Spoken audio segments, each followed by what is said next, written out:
Hello. So, because part of this paper is about memory, I'm going to try to not look at my notes and do this all from memory. We'll see how that works. So, memory is basically the mental processes of acquiring and retaining information for later retrieval, which right now is something that I use quite frequently because I'm currently studying for finals. So, we'll see if, my memory helps me in that department. So I read an interesting statistics that said that a person's brain can hold millions of bits of information in their long-term storage. Hopefully that's true because I need it. So in relevance to memories, you have things such as flashbulb memories and false memories. One of which, the false memories I'm going to talk about, I actually watched, and I'm pretty sure a couple other students referenced this TED Talk in their discussion, Dr. Elizabeth Loftus, and how she studies false memories. And she's often said that when she tells people that she studies memories, people will try to tell her that, they have bad memory, they can't remember where they put the car keys, where their phone is, if they sent out that email, things of that nature. And then she has to often say, no, I study the memories that you think are true but aren't.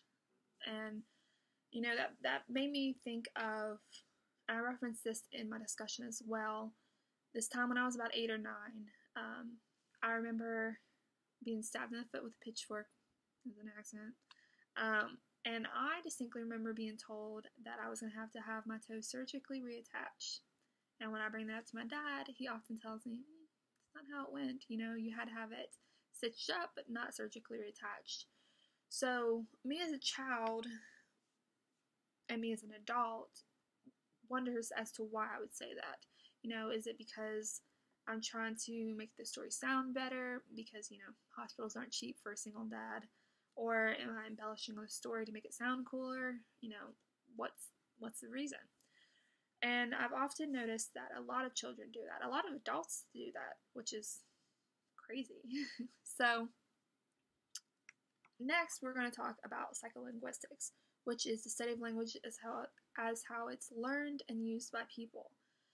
And this is going to be read from a journal article because it's a journal article, and I want to get it word for word. And this will be cited in my paper too. And it said that the interest in psycholinguistics is related to the understanding and increased awareness that atypical language development may underlie many learning behavior and psychiatric disorders. So, psycholinguistics, being the study of language as how it's learned and used by people, makes me wonder if it's affected by things such as, dyslexia, which probably is wrong, but it's just my brain working. I'm trying to wonder if people who have dyslexia often have problems with psycholinguistics, So how is it different from linguistics? So linguistics is a discipline that takes language as its topic, whereas, psycholinguistics is the study of language as it's learned and used by humans. So linguistics focused on language itself as a formal, and because of that, the use of language by humans was seen as less interesting, almost irrelevant, and which in turn denied behavior, which is, a fundamental aspect of psychology. Because of that, cognitive psychologists introduced psycholinguistics. So psycholinguistics was brought forth because linguistics didn't really take into consideration behavior, which is, a prominent aspect of psychology. So how is it used, psycholinguistics and memory used in relevance to cognition? So memory and psycholinguistics both involve acquiring information that we'll use both now and later. A good majority of it being language, which is, obviously an important aspect as humans. So memory is the mental processes that are used in order to remember something later, which is basically what cognition is. Cognition is the collection of mental processes and activities used in perceiving, remembering, and understanding, as well as the act of using these processes, which is cited in my paper as well. And psycholinguistics and memory are both used in cognition because of the fact that in order to perceive and remember these mental processes and, this language and all that, you have to have memory in order to store, or in order to acquire and retain the information, and you have to have psycholinguistics in order to sort of study and understand the language, you know what I mean? So, and we watched a movie in class called Wrinkles, which is a fantastic movie if you haven't seen it.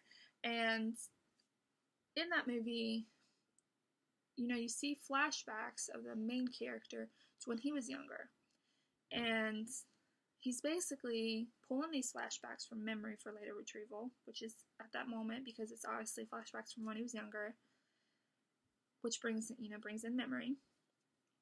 And then you also have, I believe her name is Antonia, the wife of another character in the movie, who, after every meal, will whisper "cheater" in her husband's ear, which causes him to smile. And for somebody that had such a strong diagnosis as him, you would think that he wouldn't be able to remember that. Whereas, because he stored that for later retrieval through memory, he was able to remember it, which is, it's fascinating to think that somebody with such a strong diagnosis as him would remember that one single word and the memories that are involved with that. So I hope that this enlightens you on all the questions that was asked, and that it is what you're wanting. I know I'm a little all over the place, but this is an important grade. So I hope you enjoyed it, and I really enjoyed your semester, and I hope to have you for more classes in the future.